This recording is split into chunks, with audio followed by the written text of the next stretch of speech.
Ladies and gentlemen, welcome back to the Player Zone YouTube channel and welcome to our Premier League predictions for match day 33. Well and truly in the end game now. A few entertaining games have come from the weekend's action, but it feels like, for the Premier League at least, the race has been run. So it'll be interesting to see which teams go full strength, which teams look towards European or Cup aspirations, and which teams have basically just given up on the season or are on the beach. So it'll make for some very difficult predictions. I did do much better than last time out. In our last week's Prem predictions, added 10 of our prediction points to take my total now on the year to 221 points in the season, 29 away from that grand 250 total we aimed for at the start of the season. If you're somehow new right at the end of the season to the prediction video and you're wondering how the point system works, it's 3 points for the correct scoreline, 1 point for the correct result predicted, and 0 points for neither. And as I said, getting closer and closer to our goal target of 250 points. With that being said, ladies and gents, let's now get straight into these predictions for the weekend's action.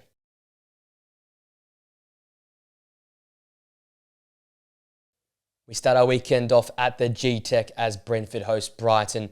Two teams desperately wanting to get a win in this current moment in time. Brentford, after an impressive 1-1 away draw at Arsenal, being robust, being tough to beat, and picking up a handy point there on the road, but far from their best attacking football. Not one of the most fluent games they've played. And as such, they go home here versus an out-of-form Brighton side and probably look trying to take the game on. Again, Brentford's the side that really has nothing to play for in this Premier League season other than for pride. And I think what Thomas Frank will instill in this side was a willingness to go after this game and still try to compete and pick up all 3 points. Despite that, and they're one of their toughest stretches, 1 win, 2 draws and 2 losses in that period of time, taking on the likes of Arsenal, Aston Villa's, Nottingham Forest in that period there. So not too bad for this side. Keep them placed in 11th place, but as I said, in a world of their own where they're not going to really catch the top 8 and neither will they drop below 13th in many regards. For me, this one, I can see it being a back and forth entertainment fest, attacking goal fest in many regards. So I look to the front line, the dynamic duo of Johan Visser and Brian Burma to cause all sorts of problems for this Brighton backline. A backline that's been weak in recent weeks, and I feel like these two could finally get off the chain here, especially considering they've played some tough teams in recent times and have struggled to get the results. This is a real chance for them to go and put some balls in the back of the net and really regain some of that confidence in the final third there. Looking at Brighton, they entered this game after a very disappointing home draw versus Leicester City, 2-2 draw there. They've not won any of their last 5 games, 3 draws and 2 losses in that time. It puts them all the way back down into 10th place, conceding 9 goals in their last 5 games. And that for me has been the problem. They're not good enough going forward to be conceding the amount of goals they are defensively. Players not standing up, getting caught out in transition, making mistakes defensively. It just hasn't quite been flowing for Brighton since the turn of the month. For me in this game here, I put my emphasis on Hinshelwood alongside Pervis Estupiñán at the fullback positions there. We know how dangerous Brentford are in wide spaces. We know how much pace they've got in those areas. Job 1 for these Brighton players is to shut down those wide spaces. And then job number 2 is to instigate the attack. Brighton are at their best, I believe, when they play into wide spaces. They don't try and force themselves so narrow, and when they spread the play and utilise the flanks, that's when they look at their dangerous best. So those fullbacks will look to try and instigate that break or the counter-attack and the attack by keeping the width and spreading this Brentford back line. As I said, I think it's going to be a bit of a goal fest, taking us back to the start of the season at the G-Tech where there was goals galore. I'm going with a draw though, a 2-2 draw between these two sides here. Bit of an entertaining game, but no one really coming out on top. Our next game keeps us in London as Crystal Palace play host to Bournemouth. Two sides I love to watch, and they're definitely going to put on a bit of an entertaining game in this one here. Palace, though, need a bounce back after a really, really rough weekend and midweek. 5-2 loss away at City, a 5-0 loss at Newcastle United. It goes against everything that we're doing good in recent times. It was built off defensive football, not conceding away from home, and building out from the back as being the core to some of their best work. Defence was their calling card. They conceded 4 goals in a 7-game unbeaten run prior to those 2 massive losses. And they come to this game on the back of 3 consecutive home wins as well. So there is some form in this side. There's some confidence in this side. It might have been knocked after what happened across the last few days, but we know they play at their best when they're defending better and keeping clean sheets. I'll look to that back line once again here to be the core and the cog to this Crystal Palace performance. Mark Gehi, Maxence Lacroix and Chris Richards being solid, keeping Bournemouth quiet in the final third. And we know that Bournemouth, if they're not getting that flow state going in the final third, they can be a very vulnerable side. especially committing so many numbers up the pitch and getting called out in the turnover of play. Crystal Palace will love to sit in, love to absorb some pressure and look with the likes of Hughes and Wharton and Lerma to hit long balls for Mateta and Eze to get in behind and try and catch this Bournemouth side out in transition. They finally did get back on track, however, last time out a 1-0 win at home versus Fulham. It keeps their slim hopes of a European berth alive. They're in and around the place at the current point in time, sitting in 8th. They ended one of their worst runs of the season. It's been only 6 goals scored in their last 5 games. So goals has been the problem in recent times. And for me, coming to this game here, Dango Ouattara, Antoine Semenyo, those dynamic players in the final third, look to them to be much more improved, much more involved. When those two are playing their best football, when Bournemouth are playing quicker in the final third, good things happen for this side and they normally win games quite comfortably. But against a really, really solid Crystal Palace backline, these two will have to at their best. Otherwise, Crystal Palace will just keep them quiet and shut them down here for me. I think it's going to be a real back and forth game. Bournemouth playing for something, Crystal Palace not necessarily playing for anything in particular, but wanting to keep that good run of form up. I do think Bournemouth, though, get over the line. A tough away win for me, 2-1 at Selhurst Park to keep their hopes of a Conference League or Europa League spot alive for next season. We're at Goodison for the Battle of the Blues.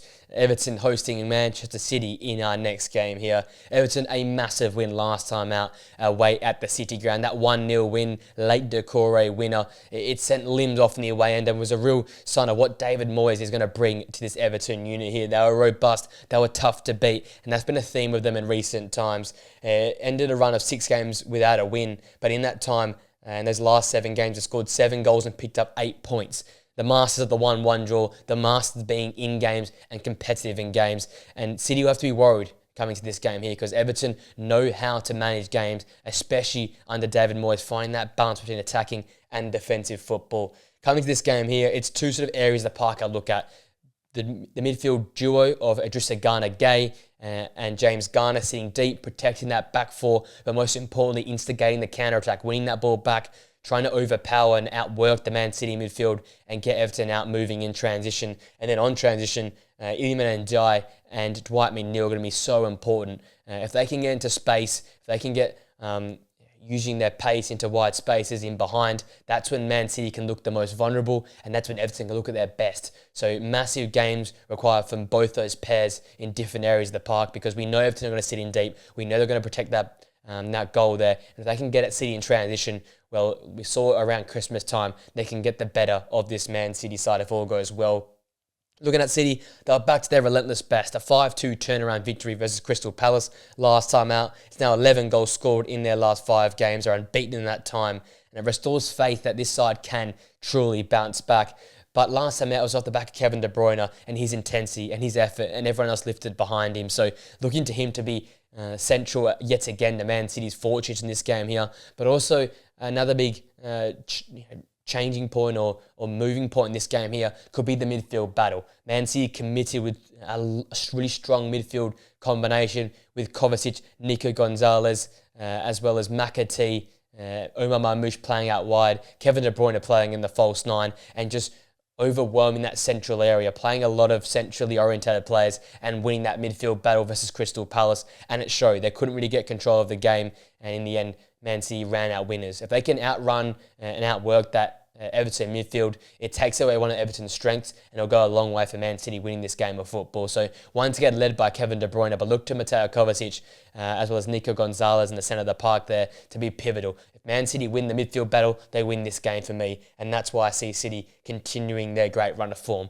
It's going to be another tough game. Everton don't often concede many goals, but they don't score many either. So I'm going with a Man City 2-1 win here to keep their great run of form going away from home here. We're back in London for West Ham and Southampton. The Hammers coming off a valiant 2-1 loss at Anfield last time out, but once again not really creating much going forward. It's been a common theme for them under Graham Potter, coming to this game without a win or a clean sheet in their last 5 games and only scoring 4 goals in that time there. That honestly shows the current state of affairs at West Ham United, lacking creativity, lacking a spark, and at the moment their identity seems a bit all over the place. Into this game, I think we need to see less passengers from West Ham, a group effort, a team effort. That means the likes of Lucas Paqueta, Carlos Soler, Mohamed Kudus have to lift. They have to help get like Jared Bowen more involved, and it can't just be the defence holding up for them in this game here. If Paqueta, Kudus, Soler get more involved, if Ward-Prowse picks up the ball in more dangerous areas, West Ham will look like a much better side. But right now it feels like there's a lot of sideways possession and not a lot going forward for the side here.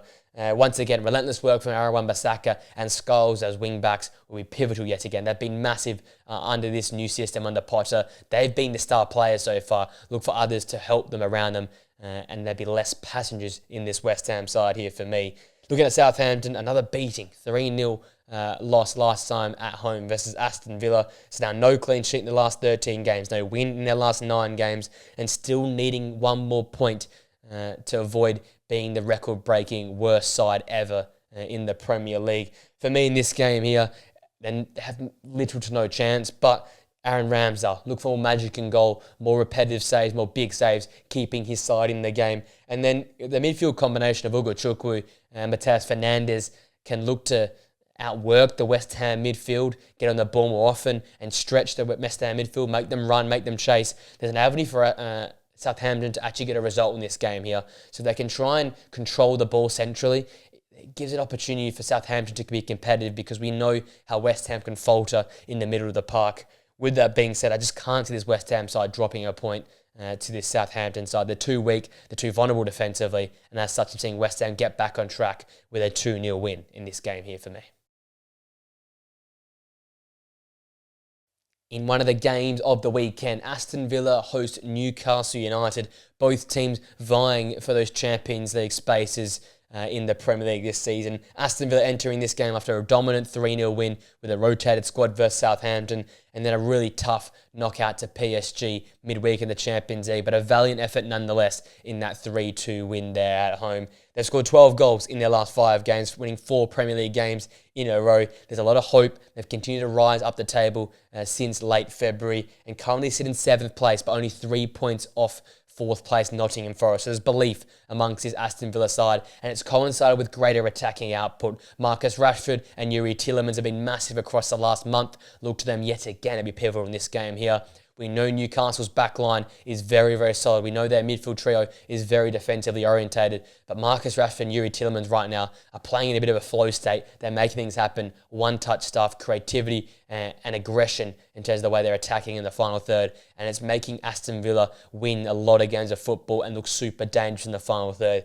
If those two get off the chain, well, it's worry time for Newcastle United. They had a fantastic week, however. A 4-1 win versus Manchester United on Sunday, followed up by a 5-0 win midweek versus Crystal Palace. They've now elevated themselves up into 3rd place, and they're in some great goal-scoring form with their own 16 goals in the last 5 games, 5 consecutive Premier League wins. It's 2 teams in fantastic form in terms of domestic action. Like it's been the case in many games this season, I looked at that midfield trio. Sandro Tonali, Bruno Guimaraes and Joel Linton have been superb as of recent weeks. Again, not setting the house on fire in terms of scoring worldy goals or creating ridiculous assists, but getting the job done there, being physical, offsetting what each midfield duo does at their best. You've got ball players like Yuri Tielemans, you've got ball players like Boubacar Kamara. They will be physical and try and outwork this Aston Villa midfield and offset what they do best. And what these 3 do so well is they tame that aggression and then go and use it going forward as well. They use it both defensively and attacking wise, and it makes for one of the most relentless and physical midfield trios in the Premier League that just drains the opposition. And considering Aston Villa come off the back of a crazy Champions League game midweek, I'm very worried for them in the centre of the park to try and match the energy of Newcastle United. Going forward as well, obviously Alexander Isak is the man, but right now it's Jacob Murphy and Harvey Barnes, the Robin to the Batman in many regards, that are holding up the attacking front. Lots of goals, lots of assists, and a lot of support from those 2 in the wide areas. Look to them yet again to be important, especially against tiring, fatiguing, and also very, very attacking orientated Villa fullbacks in this game here. I think it's going to be an absolute goal fest, back and forth, ding-dong type battle. But I think Newcastle, despite being away from home, will get the result. Aston Villa will be tired. Newcastle will be ready for this one. A Newcastle 3-1 win here for me. And I feel like Alexander Isak and that front 3 with Harvey Barnes and Jacob Murphy could just be the difference maker in this game here for me. We have an all-London battle as Fulham host Chelsea. Fulham obviously coming off the back of that difficult 1-0 loss away at Bournemouth on Monday Night Football. They continue their up and down run of form.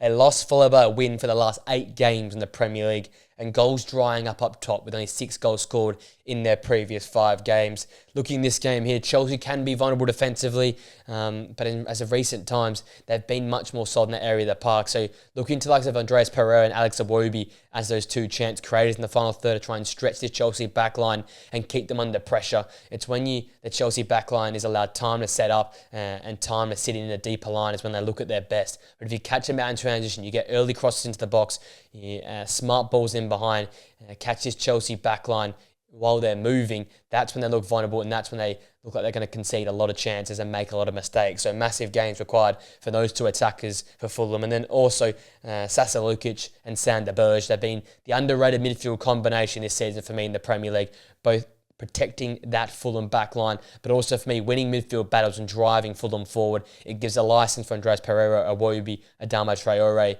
Emil Smith-Rowe to stay up the pitch and keep attacking, because the way these 2 win the ball back in that midfield battle there. And if they can keep the Chelsea midfield quiet, they take away probably their strongest strength in that Chelsea side there. So massive gains required for Sander Berge and Sasa Lukic there. Looking at Chelsea, they threw away more points once again in that home 2-2 draw to Ipswich. Only 6 goals scored in their last 5 games as well for Chelsea. So attacking-wise has been a bit of a problem in recent times, and only 2 wins in the last 5 Premier League games. Simply put, I think we need to see more from the likes of Cole Palmer, and also for me, Nicholas Jackson, who's really phased out of this side here. We've seen a lot more Pedro Neto down the middle, but I think in this game here, against a better defensively orientated Fulham side, you need a proper number 9, and you need Cole Palmer at his best, whether it be scoring goals or setting goals up for others. He just hasn't quite been the same Cole Palmer in 2025. We've seen a few goal contributions in recent games, but we need to see that more dictating, dominating Cole Palmer in the final third. And I feel like this is a great game for him to stand up versus a very solid Fulham back line. With that being said, because these 2 teams are struggling for goals at the moment, I can't see a lot of goals being scored in this game. I'm going to go with a 1-1 draw. Fulham holding on at home to get a big point in their season. But for Chelsea, more points dropped away from home here for me. We're off to Portman Road as Ipswich play host to Arsenal in our next game here. Ipswich coming off the back of a impressive 2-2 draw away at Chelsea, one of their better performances in 2025. Going forward much better, looked a little bit more silkier on the ball, and they made Chelsea count with repeated counter-attacking chances early in that game there. However, the problem still is defensively. No clean sheet in their last 14 games, only 1 win in their last 9 games in all competitions. And I feel like yet again, we have to focus on that back line to be much more solid, much more compact. Palmer and goal has been fabulous in recent weeks, but we need more from Dara O'Shea and Burgess at the back. If they can be more foundationally strong, they can keep this rotated Arsenal side quiet for the earlier periods of time. It allows Ipswich to build in this game and build a lot of momentum and potentially get the home side and the home crowd behind them and drive them forward as this game grows older. Looking at Arsenal, a 1-1 draw last time out versus Brentford. Again, they were heavily rotated, and they will be rotated, you'd assume, again here on the weekend, considering a massive win at the Bernabeu versus Real Madrid midweek. They're unbeaten in their last 10 games in all competitions. However, 9 goals scored in their last 5 games doesn't quite show the full story. They've scored a lot of goals in the Champions League, but struggled recently in the Premier League. 2 back-to-back 1-1 draws to the side. As such, I'm looking to Leandro Trossard, Ethan Nwaneri in the final third. These 2 are the players that come in most often than not to allow Bukayo Saka and company a bit of rest in the Premier League. Can these 2 finally get clicking in the final third? Can they carry this side of the line? Can they make the difference here versus a very weaker Ipswich side? I think they can. I think Arsenal will use the momentum from this Champions League knockout victory versus Real Madrid to drive this side into another victory here in the Premier League. Again, nothing really to play for Arsenal, but a bit of pride. And I feel like they will play for pride here and get a 2-0 win here away at Ipswich. Ipswich's defence is not good enough, and Arsenal's attack, well, they'll be ready to go in this game here, and they'll get the result here for me. We're at Old Trafford for Manchester United and Wolves in our next game here. United coming off the back of a very disappointing 4-1 loss last time out in the Premier League in Newcastle United, and then followed it up with one of the most chaotic and stressful 5-4 wins midweek versus Lyon in the Europa League to secure their spot in the next round of the competition. That would mean there'll be a lot of rotation expected here in the weekend versus Wolves side. United have struggled in Premier League as of recent times. 1 win, 2 draws and 2 losses in their last 5 Premier League games, scoring only 5 goals in that time there. And with heavy rotation, I'm looking into the youngsters. How does Harry Amas, Aiden Heaven, Kobe Manu, Obi Martin play in this game here? There'll be a lot of freedom. Ruben Amorim has come out and said that Manchester United are all full focus now in the Europa League. It's the worst season ever for Manchester United in the Premier League. It's a time for the kids to go and show out and show what they can do under Ruben Amorim. And there's a real chance here for the likes, especially Obi Martin and Heaven and Amast, to show what they've got in a game here versus a very informed Wolves side after they beat the other out-of-form Premier League side, Spurs, 4-2 last time out in the Premier League. 10 goals scored in their last 5 matches, 4 wins in a row, only conceding 5 goals in their last 5 games.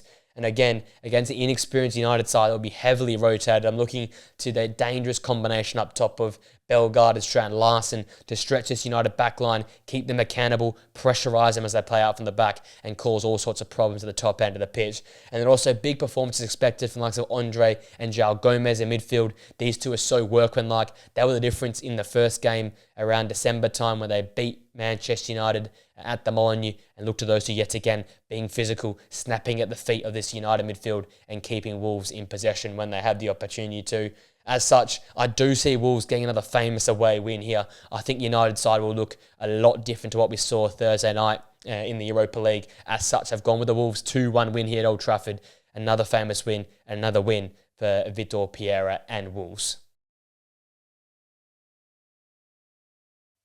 The penultimate game is at the King Power Stadium as Leicester play host to Liverpool. Leicester surprising everyone, scoring not only 1 goal, but 2 goals last time out in a 2-2 draw away at the Amex. Despite this, it is no clean sheet in 28 games and no win in their last 10 games. It's a bright side that you scored a goal in the last time out, but against Liverpool, it's a total different animal in this game here. I'm looking at the likes of Akoli and kind of Cody, the centre, the back positions. Can they keep the likes of Mohamed Salah, Diogo Jota, Dominic Szoboszlai, Luis Diaz quiet, because this Liverpool front line is looking back to its best as of the last few games here, and that Leicester back line has been way too leaky this season. Looking at Liverpool, they left it late, but it's one of their better performances in a 2-1 win last time out versus West Ham. They have only picked up 2 wins in their last 5 games in all competitions, and have only scored 6 goals in that time period. But what I saw on the weekend versus West Ham was a much sharper movement and edge in the final third from Liverpool. Luis Diaz and Mohamed Salah looked much better, and looked to those two yet again to be the key figures in this game versus Leicester City. We know how vulnerable Leicester are in the wide areas. We know how weak that defensive line can be, and with the pace and precision and clinical edge of Luis Diaz and Mohamed Salah, I think they'll run riot in this game here. I've gone with a Liverpool 4-0 win here at the King Power Stadium, furthering Leicester's awful home run of form. Our final game of the weekend sees Spurs play host to Nottingham Forest. Two sides not in fantastic Premier League form, to be honest. Spurs once again exposed in that 4-2 loss away at Wolves last time out. However, they got back on track and got that massive win in Frankfurt to secure their semi-final berth in the Europa League. And similar to Manchester United, expect a fair few rotations to be made on the weekend here for Spurs. They have scored 7 goals in their last 5 games. However, have lost 3 out of their last 4 Premier League games, showing the poor run of form domestically at this current point in time for this Spurs unit.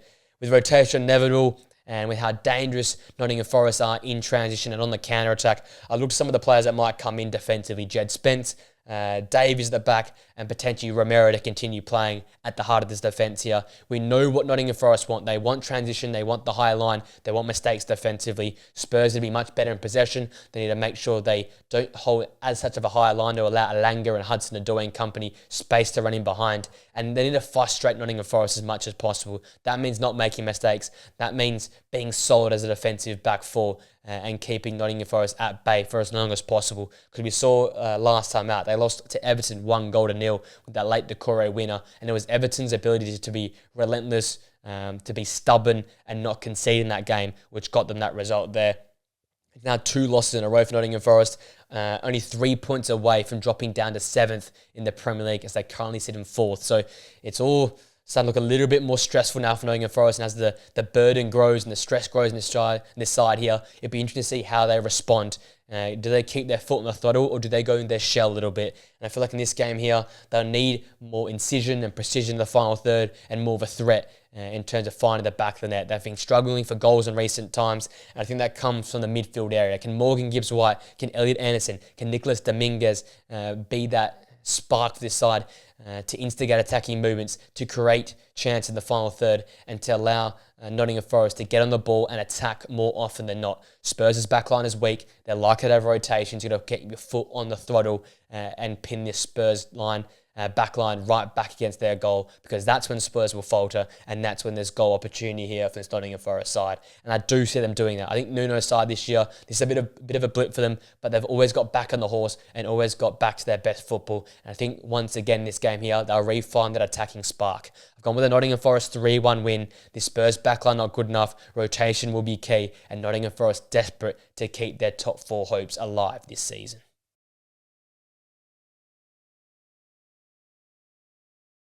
Well, that being said, ladies and gents, that brings my prediction video to an end for match day 33 in the Premier League. Let me know your thoughts in the comment section down below. A few exciting games in there. Obviously, Villa and Newcastle being one of the big ones. How does Spurs and how do Manchester United rotate as they come to this weekend here as well? And can Fulham get a massive win against their crosstown rivals in Chelsea? A lot to be excited about from this weekend's action. As I said, let me know your thoughts or your predictions, some of my predictions in the comment section down below. If you enjoyed the video, guys, smash a like on it, subscribe to the Players and turn off more videos and content like this on the channel, and press that post notification bell so you know we upload here on the Players Own channel.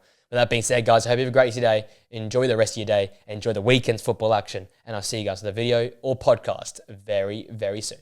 Till next time, guys. See you later.